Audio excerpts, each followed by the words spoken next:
함께 읽으실 말씀은 이사야 56장 9절에서 57장 13절까지 말씀입니다.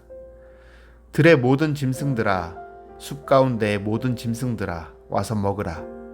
이스라엘의 파수꾼들은 맹인이요, 다 무지하며 벙어리 개들이라 짖지 못하며 다 꿈꾸는 자들이요, 누워있는 자들이요, 잠자기를 좋아하는 자들이니 이 개들은 탐욕이 심하여 족한 줄을 알지 못하는 자들이요, 그들은 몰지각한 목자들이라.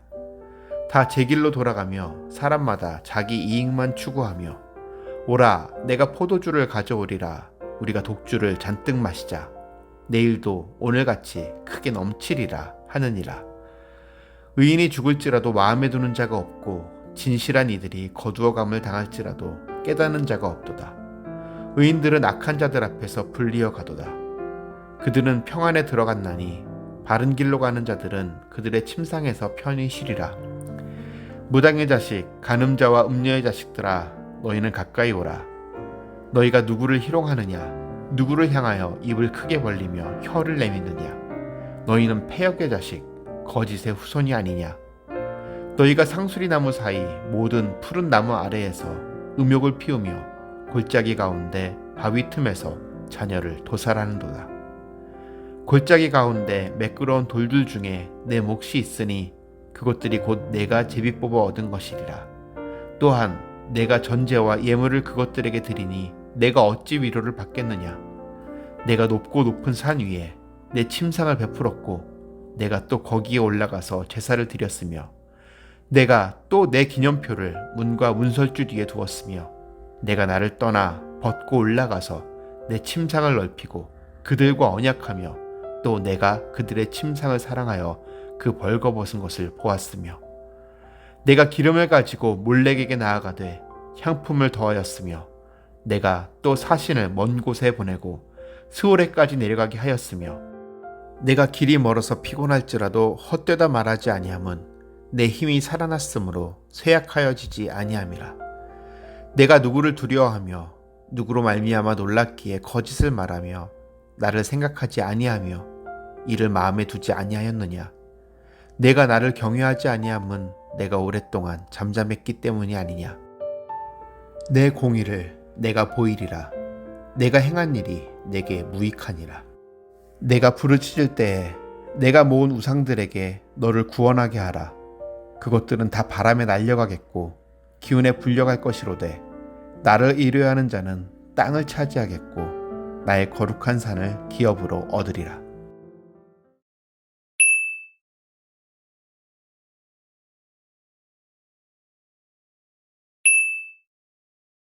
네, 여러분 오늘 우리 말씀 같이 나눕시다. 오늘 말씀은 이사야 56장 9절부터 57장 13절까지의 말씀입니다. 저는 오늘 문단을 3개로 나누어 봤는데요. 먼저 9절에서 13절은 이스라엘 지도자들의 탐욕, 그리고 1절과 2절은 의인의 끝, 그리고 3절부터 13절은 우상 숭배에 빠진 이스라엘, 이렇게 나누어 보았습니다. 지도자라는 것은 어떤 역할을 하는 사람들일까 생각해 봅니다. 지도자라는 것은 자신들에게 맡겨진 이들을 올바른 길로 이끌어가는 사람이 바로 지도자이죠. 그리고 올바른 길로 이끌어 나가기 위해서 그러면 무엇이 필요한가?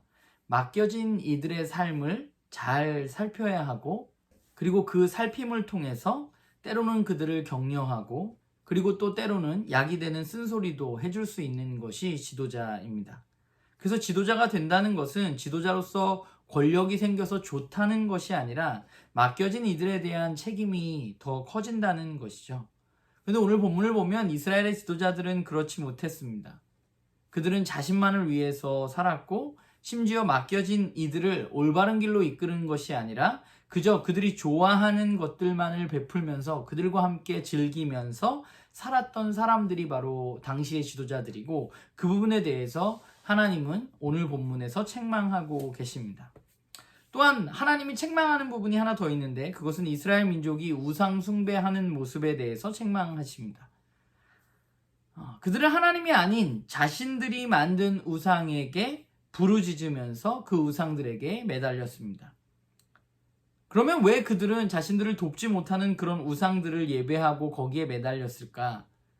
왜냐하면 그것이 자신에게 더 나은 삶을 가져다 줄 수 있는 것처럼 생각했기 때문입니다.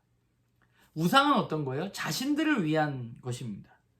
하나님의 백성의 길은 사실 자신들을 위한 삶이 아니라 주인이신 하나님을 위한 삶이어야만 합니다. 그리고 그 길을 갈 때 하나님의 삶, 하나님이 원하시는 길을 따라갈 때 하나님의 백성은 가장 하나님 백성답고 또 가장 풍족한 풍요로운 삶을 살아갈 수 있다는 것이 성경의 가르침이죠. 그런데 그들은 그것을 거부하고 자신들을 위한 길을 위해서 우상을 만들고 그것을 숭배했습니다. 아무것도 해줄 수 없는 그 우상을 세우고 그것들에게 절했던 것이죠. 우상에 대해서 우리가 오해하지 말아야 될 것은 우리와 전혀 상관없는 그냥 나무와 돌 이런 걸 세워놓는 것이 여기서의 우상을 물론 이야기하지만 그 본질을 우리는 봐야 돼요. 우상을 세우려는 이유는 뭐예요? 내 탐욕을 충족시키기 위해서 세우는 것입니다. 그것을 우리는 바라보아야만 합니다. 세상은 그래요. 우리의 탐욕을, 우리의 생각, 우리의 욕망을 채우는 것이 맞다고 이야기합니다. 그래서 그것을 엄청 부추기면서 살아갑니다. 그렇기 때문에 올바른 길, 바른 길을 걷는 사람들에게 세상은 관심이 없습니다. 세상의 관심은 어디 있냐? 욕망을 채우는 것에만 관심이 있습니다. 그래서 오늘 1절, 2절에 보면 의인이 세상을 떠나는 것에 대해서 그들이 관심이 없어요. 왜냐하면 그 사람은 세상의 관심과는 전혀 다른 삶을 살기 때문이죠.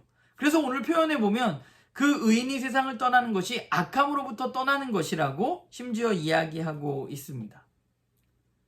그리고 그 떠남이 오히려 그에게 평안이라고 말하고 있어요. 그러니까 우리는 악이 가득한 세상 속에서 우리의 욕망을 마구 부추기고 우리의 욕망을 채우기 위해서 살아가야 한다는 이 세상 속에서 우리는 어떻게 살아갈 수 있을까?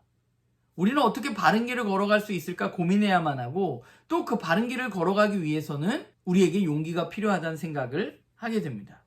오늘 본문을 보면서 왜 이스라엘 민족은 그렇게 우상에서 벗어나지 못했을까에 대한 생각을 좀 해봤어요.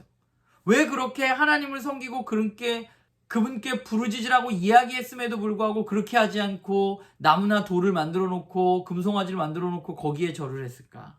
그것은 아까 얘기했듯이 그 본질에 대해서 우리가 생각해 보아야만 돼요. 그 본질은 자기 탐욕을 채우는 삶입니다. 그게 우상으로 나타나는 거예요. 그러니까 그게 우리와 관계없는 게 아니라 우리도 똑같아요. 우리도 우리의 탐욕을 채우기 위해서, 우리의 욕망을 채우기 위해서 살아갑니다. 오늘날 사람들 한번 보세요. 자신의 욕망을 채우기 위해서는 그 어떤 것도 해내는 사람들이 바로 오늘날 우리 옆에 같이 살아가고 있는 사람들입니다. 왜냐하면 그 욕망이 채워졌을 때 내 삶이 성공이라고 생각하고 또 내 삶이 진짜 행복할 수 있다고 생각하기 때문이에요. 우리가 좀 눈을 돌려 생각해보면 우리는 욕망을 따라 사는 사람, 욕망을 채우기 위해서 그런 욕심 많게 살아가는 사람들을 보면 굉장히 손가락질해요. 아, 저렇게 사는 건 좀 너무하는 거 아니야? 저렇게 살면 안 되지? 라고 이야기합니다. 그런데 정작 내 욕망에 대해서는 우리는 굉장히 관대한 모습을 보여요.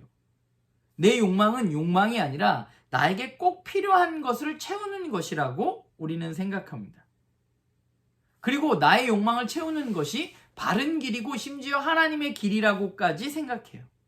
그래서 그것을 그토록 갈망하고 하나님께 부르짖습니다. 하나님의 말씀과 상관없는데 우리는 하나님의 뜻이라고 생각하고 믿고 그렇게 하나님께 부르짖는 거죠. 그래서 하나님을 달래고 하나님을 설득합니다. 그런데 그것은 성경이 말하는 하나님이 아닙니다. 그것은 하나님의 이름을 가진 우상일 뿐입니다. 세상의 풍조 속에서 하나님의 뜻대로 올바른 길을 살아간다는 것은 생각보다 쉬운 길이 아닙니다. 왜냐하면 세상의 풍조가 더 합리적으로 보일 때도 많이 있기 때문에 그래요. 그리고 그것이 더 바른 길이고 그것이 나를 더 행복하게 해줄 수 있는 것이라고 생각하기 때문에 그래요. 그렇게 보여요, 실제로. 근데 우리는 말씀을 읽는 사람들이니까 우리가 안 그려고 굉장히 노력하면서 사는데 제가 보면 내 욕망이 어떤 한 부분에 대해서 좀 갈망하는 부분이 있다면 거기에서 그게 드러나는 것 같아요. 그게 어떤 사람은 돈일 수도 있고 어떤 사람은 명예일 수도 있고 어떤 사람은 성적인 욕망일 수도 있고 또 어떤 사람은 자녀에 대한 그것이 욕심일 수도 있죠. 그래서 그 약한 부분이 어느 부분에서 내 욕망이 더 강한 부분 어느 부분에서 그것이 표출되어지고 나타나게 되는 것입니다. 생각해보면 돈의 욕망을 가진 사람이 명예의 욕망을 가진 사람을 바라보면 왜 저런 거에 저렇게 집착을 하지? 라고 생각을 해요. 자기가 돈에 집착을 갖고 있는 건 생각하지 못하고. 그게 우리의 삶입니다. 생각보다 세상 풍조에 맞서서 살아가는 것이 그렇게 쉽지 않아요. 진짜 확고한 신념이 없다면 불가능합니다. 그런데 그 확고한 신념은 어디에서 와요? 말씀에 뿌리 내리지 않는다면 그 확고한 신념이 올바른 신념이 되기 어렵습니다. 그래서 우리는 끊임없이 말씀을 읽고 그 말씀으로 나를 채워가지 않으면 세상의 풍조가 우리를 집어삼키기 쉽습니다. 그 외에는 다른 방법이 없습니다. 그리고 제가 말씀을 읽으면서 또 하나 생각한 것이 있는데 그게 뭐냐면 하나님의 뜻을 따라서 바른 길을 걸어가는 사람들의 연대가 반드시 필요하다는 거예요. 물이 막 몰려오는데 세상의 풍조가 막 몰려오는데 혼자서 그것을 막고 감당하기에는 한계가 분명히 드러납니다. 그런데 그것이 둘이 되고 셋이 되고 같은 길을 걸어가는 사람들이 여럿이 될 때 우리가 그 풍조를 막는다면 우리는 그 연대를 통해서 그 세상의 풍조로부터 이겨낼 수 있는, 견뎌낼 수 있는 힘이 조금 더 생긴다고 생각합니다. 바라기는 저도 그렇고 여러분들도 그렇고 어딘가 약한 부분이 있어요, 우리가. 그런데 우리가 그 약한 부분, 나는 저 사람 저러면 안 되지, 나는 괜찮아가 아니라 내 약한 부분을 실제적으로 바라보고 내가 이 부분에 약하기 때문에 내가 이 부분에 대해서 더 많은 노력들을 해나가는 것들이 우리에게 필요하고요. 우리가 그런 올바른 신념을 갖기 위해서 우리는 말씀을 더욱더 공부하고 열심히 읽어야 하는 일들이 필요합니다. 그리고 또한 아까 이야기했듯이 연대하는 움직임이 우리가 우리의 삶을 나누고 우리가 바른 길을 함께 가려고 노력하는 노력들이 우리를 이 세상의 풍조로부터 이길 수 있도록 도울 수 있지 않을까라는 생각을 하게 됩니다. 바라기는 저도 그렇고 여러분들도 그렇고 우리가 말씀을 읽고 우리를 가득 채우는 일 그리고 그 길을 걸어가면서 우리가 함께 손을 잡고 연대하는 일이 우리에게 필요하다는 사실을 우리가 기억하고 함께 우리가 그 길을 걸어가는 우리 모두가 되기를 간절히 소망합니다.